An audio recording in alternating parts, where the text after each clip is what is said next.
Welcome back to episode 9 of Plastered by Simpson. All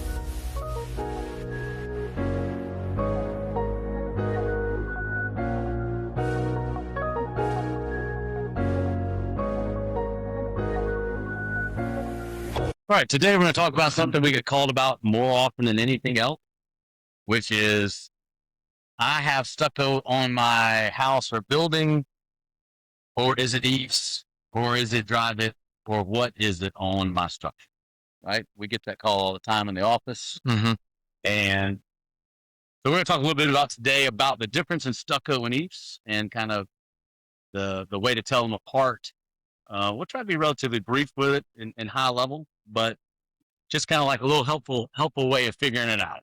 Yeah. Right. Yeah, and I think one of the questions that I get asked all the time is, which one's better? And there's no right answer to that. It just depends on the building. That's right. That's right. And so let's just talk about the obvious. So stucco is cement based. It's almost like taking your sidewalk and laying it up on a wall. EIFS has an exterior insulation finish system. So the I in there is insulation. So it's a little bit like living in a beer cooler, right? So the great part is it's really efficient. The bad news is air doesn't move through it very well, doesn't exchange in that system very well. And so one of the easy ways to tell them apart is obviously just tapping on them. Yep. There's a hollow sound behind tapping on EIFS, and there's a very, very dense sound behind stucco. One hurts your hand really bad, and one just kind of abrades. I feel like that's the trademark of plaster is they walk around tapping on everything. Yes. For people that know in our company, George Simpson, who ran the company from 72 to 08, he was notorious. He had a big class ring, and George loved to walk around every wall, and he would smack that ring on every wall. But the reason he smacked the ring on the wall is he knew what the surface was by the sound that came back off the ring. Right. So I inherited that later on, and I think you've probably already started picking up. I think I tap on every wall I see, even if it's drywall. That's true. So tapping on it, the sound you get off the wall is one of the easiest ways to tell quickly what carpet you have on the wall. Because aesthetically, a full stucco system and a full EIFS system look the same. They both can take an acrylic finish with sand, or a lot of times that is EIFS finish, or a stove finish, or a drive finish, or a major manufacturer finish like the Synergy finish even. So they all can look the same, and you might not know which one's which from 10 feet away. And so, yeah, right. They had a similar look. Yeah. Let's just talk some very, very high level basics. Yeah. EIFS, exterior insulation finish system, is a system designed that essentially what we like to have now is liquid applied weather barriers, or old school would have been Tyvek or something like that. But now today we use much better technology with liquid WRBs. WRBs, as we now like to call them as well. And so you have a liquid applied air barrier, and then have an adhesively stuck piece of foam. I just brought one. So it's literally just kind of what you see in the 1980s was piece of styrofoam. Yeah. And so you stick your styrofoam to it, and then on top of that, you'd add 4.5 ounce kind of a weave or mesh. It's been outline dipped. It's ready to accept it with a modified layer of Portland cement on top of that.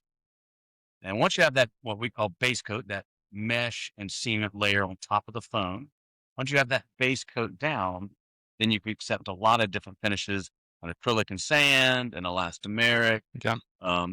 Yeah. Some people paint it, which looks, that's not what we would recommend, but the texture before we paint it, but you can have a rough texture, right? A Spanish texture. You can have all kinds of things beyond that.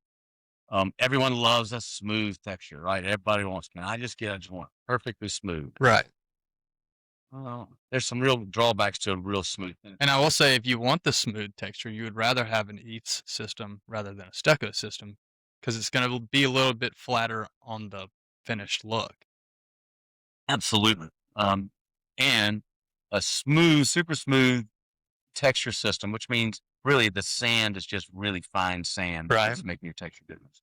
But that really fine sand has no shadowing, and it has no ability to hide the hairline cracks. We've done that episode 2 episodes ago. Cracking.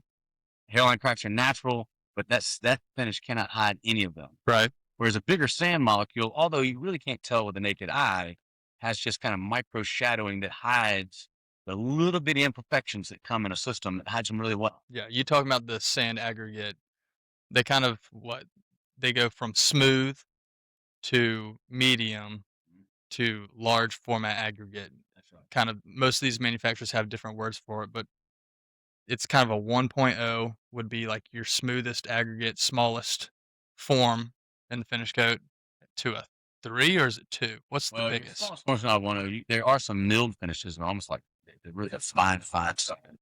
But you can get a fine sand, you can get a 1.0, you can get Yeah. a 1.5, you can get up to 2.0. You can get all kinds of sizes of sand, um, and that changes texture. The thing that's important about that is everybody wants smooth. And if you compare the two side by side, they look dramatically different. But if you take them apart and say, look at that one, Right, take it away, and then look at the other one, you right. can't hardly tell the difference unless you're talking about jumping 2 or 3 sizes. So I'd always recommend people jump up one size of sand than what they think they. Yeah, I'm with you on It's that. always a good recommendation to go up one size of sand.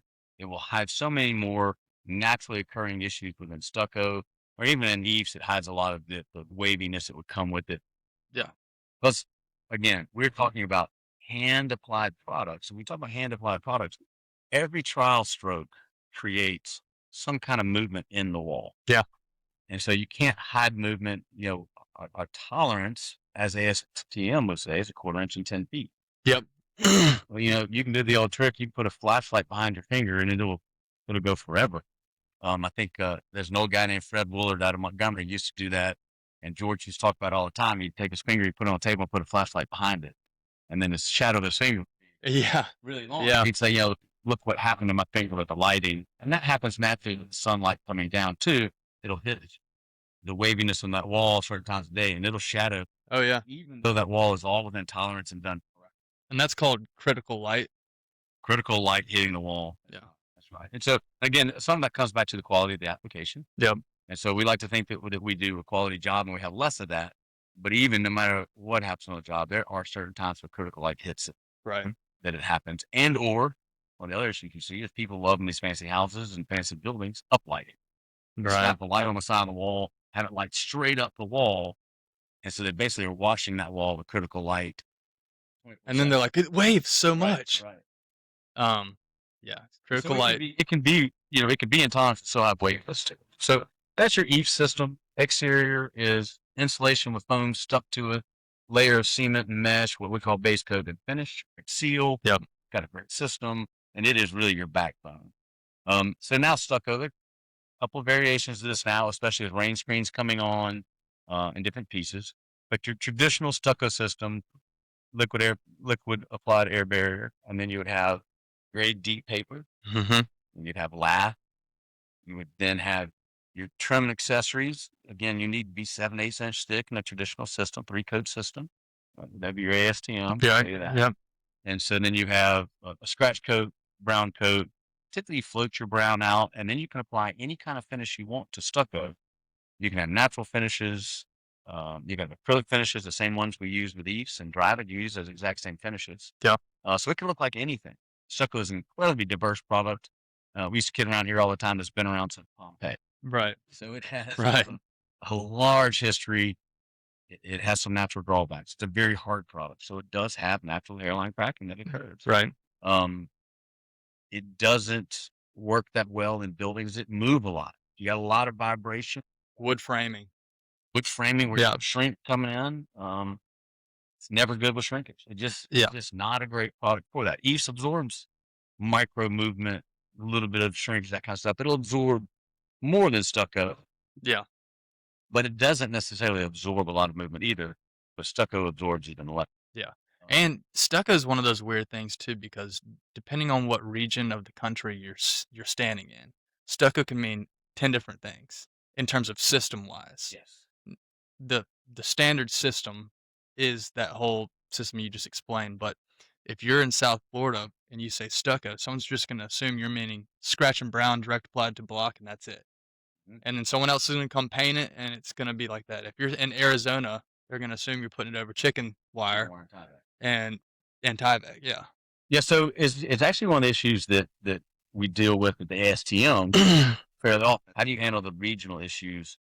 You know, you got South Florida's got a certain way of doing it, Panhandle has a certain way to do it. Your humidity level, your amount of rain, Yeah. all those things play into the systems that each region is doing, Yeah. but they do all fall back under the ASTM, right? C926, 1063, Yep. 1861 now for the trims and accessories. Right. So they all still fall under the same government documents.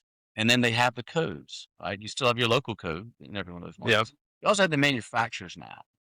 And that's one of the things that's changed is when I first started, 30 years ago, we mixed everything on site. You had sand, cement, you know, lime, Yeah. mix it all there, and there was no manufacturer. Drive it, Stowe, Synergy, some of those big guys existed. Even some of the back then, some of those guys were smaller. The Master Walls, the Decos, those kind of guys, Right. were smaller. But everyone kind of existed, but they only existed in that EIFS market. And then after the '90s, when all the EIFS had all the trouble, uh, they kind of came in and got into the stucco market as well. Yeah. So at the time, it was kind of making us scratch our heads, like, what's going on? But it's been great because there's so many good manufacturers that have great details. And now it's all pre-blended. It's pre-blended, so we don't have to worry about. When I first started, we had these little plywood boxes. Yeah. And you take your laborers, guy make the least amount of money on the job, and he would have to throw sand into that little box so we could count how many shovels of sand fills 1 cubic foot. So then we could tell him how many shovels of sand goes in the mixer. Right. 2-bag mixer, 3-bag mixer, all of it changed, but you count on this one guy to shovel 16 shovels, 20 shovels into your mixer, depending on his shovel size. Yeah. And that really kind of judged the quality of the system. And it's crazy how many people still apply stucco with that shoveled. There's Type. a whole bunch of on-site mixes and more that I see. I see Yeah. so much pre-blend. I see the majority of people that we're close with pre-blend, but I definitely see some of these multifamily stucco subs and kind of lower quality buildings overall using just the old school, mixing it on site. Yeah, you still find old school guys doing that. The manufacturers have done a great job of having additives and a little Yeah. frou-frou dust, makes it Yeah. cost a little more, but they're good things to have in there. And it's good to have quality control and a good mix. The sand's the right size. The sand is typically, it's dry when it gets to you. Right. Used to, you had those big sand piles that would get wet, which changed the ratios of water and those kind of things. So there's lots of different things that go into stucco that we cleaned up today, and they're both really good systems. Yeah. You're talking about where these systems go. They're both great systems for the right place, right? Yeah. Commercially, EIFS has been great. It's had very few problems. Residentially, you can't use it by code a lot of places. Right. I don't see a lot of residential EIFS anymore. Even though with the current system, it would be fine on a residential house. It's just got such a bad name. Yeah, the late '90s took a big hit Yeah. to our product, and I think it's like anything else. When done properly, it's as good a product as there is anywhere. Yeah. When done improperly, and when details aren't paid attention to, it's a problem. No matter what project. It's a problem no matter what product. Yeah. Wilmington, North Carolina is where a lot of those EIFS issues came out of. I think in subsequent reports, after the EIFS was kind of tested and failed and had all the problems, I think they found the same basic problems with windows and with other siding materials as Yeah. well. But EIFS took pretty good lit reputationally. Yeah. And that's back when EIFS, the system wasn't as beefed up as it is now. You were going over exterior gyp board, there was no WRB. It was just sticking it basically to the exterior wall and hoping water didn't get behind it. Yeah, that was an old school system, and we don't use those anymore. Those are barrier systems where no water was ever allowed in. Right. And now we use drainable systems, which is really kind of fancy for how we adhesively stick it. We put vertical notches in the cement that sticks the foam to the wall, which allows a place for moisture to drain out the bottom of the wall. Right. But I think one of the big mistakes everyone makes is I was about to ask this. Yeah. it is made for incidental moisture that would collect in a condensation or something with naturally occurring water, maybe coming through the wall from Yeah. the hot and cold meeting each other. Right. Do change. It's made for that kind of moisture. It's not made to drain the leak. I'm always shocked that people are like, "Oh, it'll drain it. It's fine." Like, "Nah, I won't drain that much water." It's not made as a drain. It's just made to allow moisture out. Yeah. As it goes. It's probably been one of the bigger issues with both systems is how do you get the moisture in and out? Are your details done correctly with flashing? You know, with stucco, you have casing beads and flashing and weep screeds, and Mhm. there are all kinds of methods involved with how to get water out, but you got to use the right ones. Yeah. Um, but that's kind of your basic difference in the two systems. It's probably one of the most common calls we get. Yeah. In fact, I will tell you, oddly enough, today at 10:30, I'm going to meet a guy at a house. We don't do houses. We don't do inspections. Just as a friend, Yeah. I'm going to meet a buddy because he doesn't know if it's private or stucco, and he wants to buy the house, and he's scared to death because he's heard so many bad things about it. So I'm gonna go relieve him of his fears and look at the house and tell him what it is. Yeah. And we'll probably take us 2 or 3 minutes Right. to see which product it is. But there's a resonating fear with the unknown. Yeah. And so it's a pretty common call around here to get what's the difference in my EIFS and my stucco as it goes. Yeah. Yeah. Awesome. Yeah. All right. Any questions on that? I mean, people are you're welcome to email us or text us. Question. Well, and I think most importantly, drop a comment if you have a question, Yeah. and we'll read the comment and we'll try and respond to it. That wraps up episode 9. Thanks for watching. If you liked the episode, give us a like, give us a follow, and comment. Everything you do helps us keep going forward.